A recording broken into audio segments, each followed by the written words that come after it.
Assalamualaikum warahmatullahi wabarakatuh. Halo semuanya, perkenalkan nama saya Rina Nindya Himanda dari kelas 87. Di sini saya akan resensi buku yang berjudul Rintik Terakhir.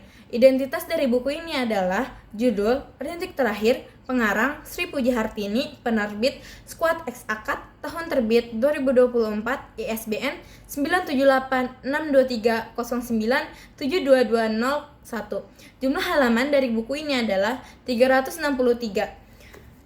Cerita ini mengisahkan seseorang yang mempunyai penyakit dissociative identity disorder atau DID yang mempunyai arti kepribadian ganda. Penyakit ini bisa merubah kepribadian seseorang. Dalam 3 tahun belakangan ini, kepribadian yang bernama Aru Talasembagi atau yang biasa dipanggil Aru tidak hilang-hilang dari tubuh seorang lelaki yang bernama Karang Samudra atau yang biasa dipanggil Karang.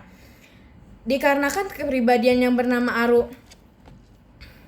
tidak hilang-hilang dari tubuh Karang, selama itu juga Aru disiksa oleh neneknya sendiri dikarenakan tubuh seorang Karang diambil oleh Aru selama 3 tahun ini. Sebelumnya tidak pernah selama ini jika ada yang mengambil tubuh Karang menjadi kepribadian yang lain. Setelah Aru mendapat siksaan dari neneknya sendiri selama 3 tahun ini, akhirnya Aru berubah juga, tetapi yang kembali bukanlah Karang, melainkan kepribadiannya yang lain, yaitu Aga Sebasta atau yang biasa dipanggil Aga.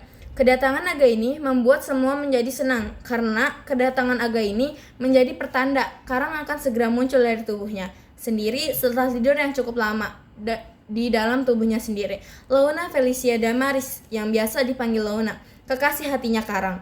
Setelah Launa tahu jika Aga kembali, Launa menjadi sangat senang karena selama Aga atau Karang tidak ada, dia selalu dijauhkan oleh Aru. Padahal Launa adalah seseorang wanita yang sangat dicintai oleh kepribadian Karang yang lain selain Aru Tala. Setelah Aga keluar, dia menemui seseorang gadis yang sangat dicintai oleh Aru, yang biasa dipanggil oleh Aru gadis permen kapas yang mempunyai nama yaitu Rahayu Utari.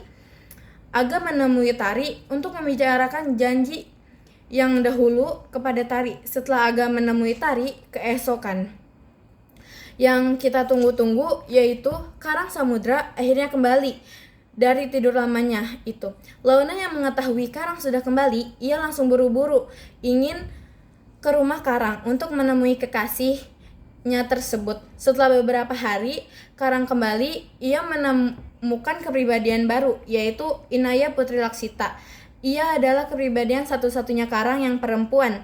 Tetapi kehadiran kepribadian baru ini menjadi semuanya menjadi sedih. Kehadiran Inaya tidak cukup lama.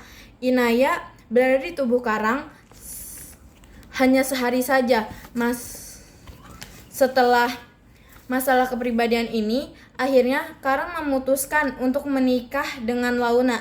Tetapi keputusannya ini dilarang oleh orang tua Launa karena orang tua Launa tidak mau Launa disakiti lagi jika kepribadian yang bernama Aru muncul lagi.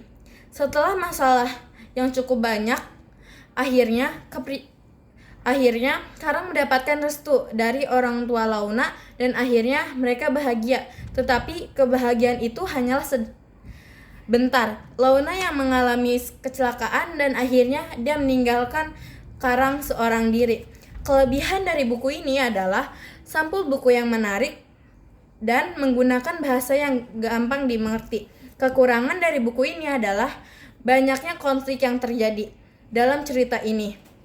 Menurut saya, cerita ini sangat bagus untuk dibaca oleh remaja saat ini. Cerita ini mengajarkan untuk kita harus menghadapi semua masalah yang berdatangan dalam hidup ini, dan kita harus berjuang untuk mendapatkan sesuatu yang kita inginkan. Sekian dari saya, kurang lebihnya mohon maaf. Wassalamualaikum warahmatullahi wabarakatuh.